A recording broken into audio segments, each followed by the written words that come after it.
Assalamualaikum warahmatullahi wabarakatuh. Perkenalkan, kami dari kelompok 9 akan menjelaskan sedikit tentang perbankan syariah, sistem dan operasionalnya.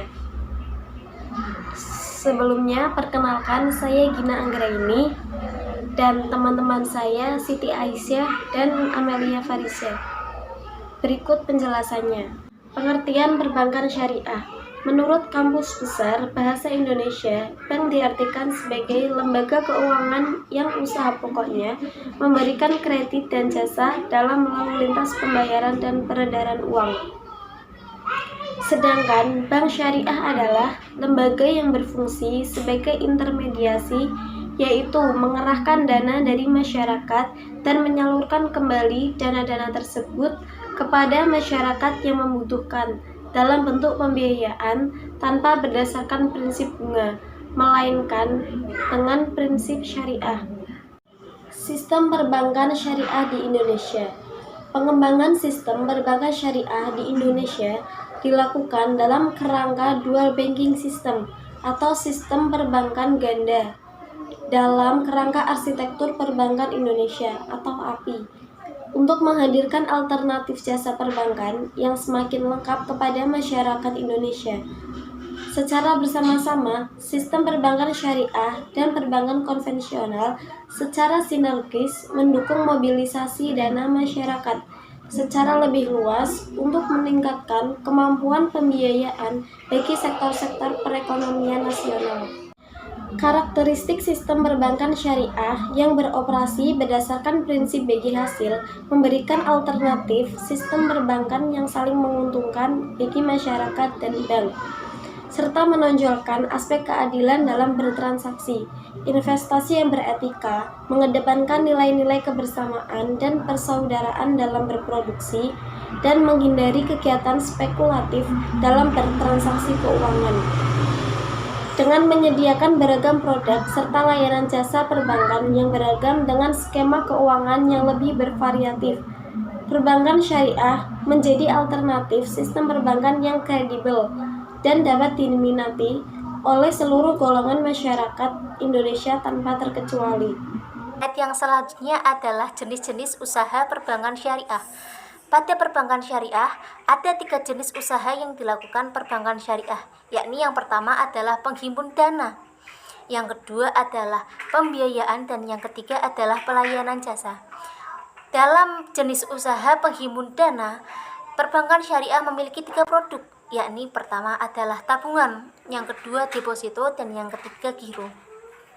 Tabungan adalah simpanan dana yang dilakukan oleh nasabah, di mana dana tersebut dapat diambil sewaktu-waktu melalui outlet ATM terdekat.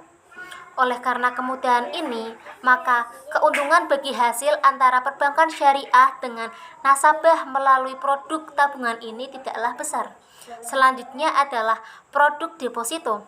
Deposito merupakan simpanan dana yang dilakukan oleh nasabah yang ditentukan jumlah minimum simpanannya dan jangka waktu berapa lama nasabah melakukan simpanan dana. Oleh karena itu, keuntungan bagi hasil yang diberikan oleh perbankan kepada nasabah lebih besar tentunya daripada produk tabungan. Produk penghimpun dana pada perbankan syariah yang selanjutnya adalah giro. Giro adalah simpanan yang dilakukan oleh nasabah yang berbentuk seperti cek. Jadi, penarikan dana hanya dapat dilakukan sesuai tanggal jatuh tempo. Oleh karena itu, giro tidak memberikan bagi hasil terhadap nasabah. Jenis usaha perbankan syariah yang kedua adalah pembiayaan. Dalam perbankan syariah, pembiayaan adalah pemberian dana yang dilakukan oleh satu pihak ke pihak lain untuk mendukung investasi maupun jalannya usaha. Dalam perbankan syariah, ada 3 jenis pembiayaan yang ditawarkan. Yang pertama adalah pembiayaan yang berprinsip seperti jual beli. Contohnya seperti bai sahlam maupun bai murabahah. Yang kedua adalah pembiayaan yang berprinsip seperti sewa.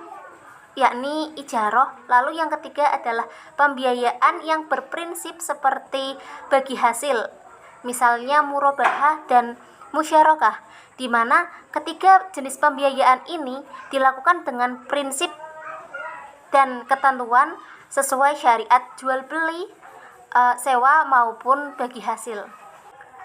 Selain berfungsi sebagai intermediating atau penghubung antara pihak yang kelebihan dana dengan pihak yang kekurangan dana, perbankan syariah juga memiliki jenis usaha berupa produk pelayanan jasa. Dalam pelayanan jasa ini, perbankan syariah meraup keuntungan atau berbagi keuntungan dengan nasabah melalui prinsip ijaroh. Di antara pelayanan jasa yang dimiliki oleh perbankan syariah adalah jual beli valuta asing dan wadiah atau titipan. Perkembangan sistem perbankan syariah di Indonesia dimulai sejak tahun 1970. Namun, karena alasan tertentu, gagasan tersebut tidak terrealisasikan.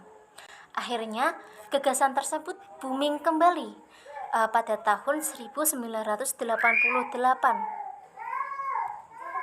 bersamaan dengan pemerintah mengeluarkan kebijakan Pakto atau kebijakan Paket Oktober tentang liberalisasi industri perbankan.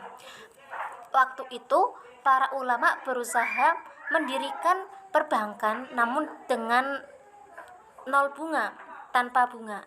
Namun pada saat itu tidak ada peraturan hukum yang dapat dirujuk untuk menerapkan kebijakan tersebut.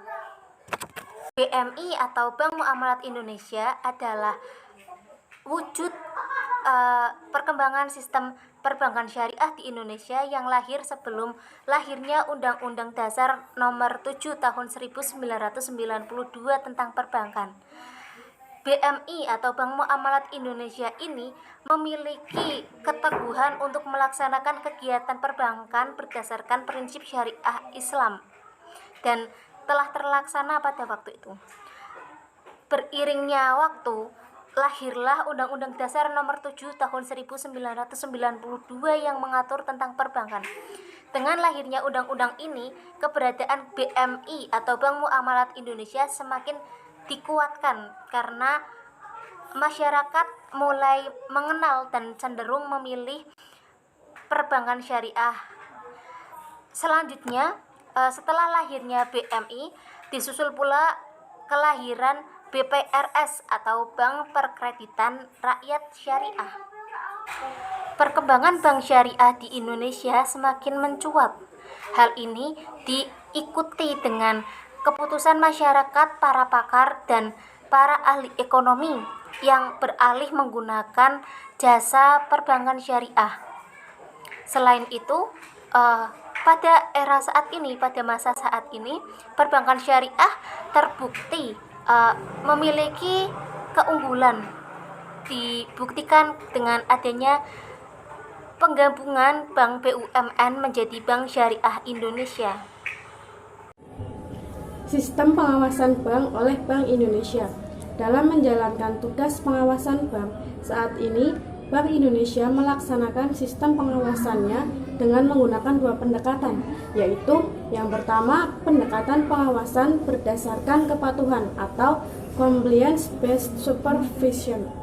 Pendekatan pengawasan berdasarkan kepatuhan pada dasarnya menekankan pemantauan kepatuhan bank untuk melaksanakan ketentuan-ketentuan yang terkait dengan operasi dan pengelolaan bank. Pendekatan ini mengacu pada kondisi bank di masa lalu dengan tujuan untuk memastikan bahwa bank telah beroperasi dan dikelola secara baik dan benar menurut prinsip kehati-hatian. Yang kedua, pendekatan pengawasan berdasarkan risiko atau risk-based supervision. Pendekatan pengawasan berdasarkan risiko merupakan pendekatan pengawasan yang berorientasi ke depan atau forward looking. Dengan menggunakan pendekatan tersebut, pengawasan atau pemeriksaan suatu bank difokuskan pada risiko-risiko yang melekat atau inherent risk pada aktivitas fungsional bank serta sistem pengendalian risiko atau risk control system. Melalui pendekatan ini akan lebih memungkinkan otoritas pengawasan bank untuk proaktif dalam melakukan pencegahan terhadap permasalahan yang potensial timbul di bank. Jenis-jenis resiko bank. Yang pertama, resiko kredit. Kemudian yang kedua, resiko pasar. Yang ketiga, resiko likuiditas. Dan yang keempat, resiko operasional. Yang kelima, resiko hukum. Yang keenam, resiko reputasi. Yang ketujuh, resiko strategik. Dan yang terakhir, resiko kepatuhan. Demikian presentasi dari kelompok 9, kurang lebihnya mohon maaf. Wassalamualaikum warahmatullahi wabarakatuh.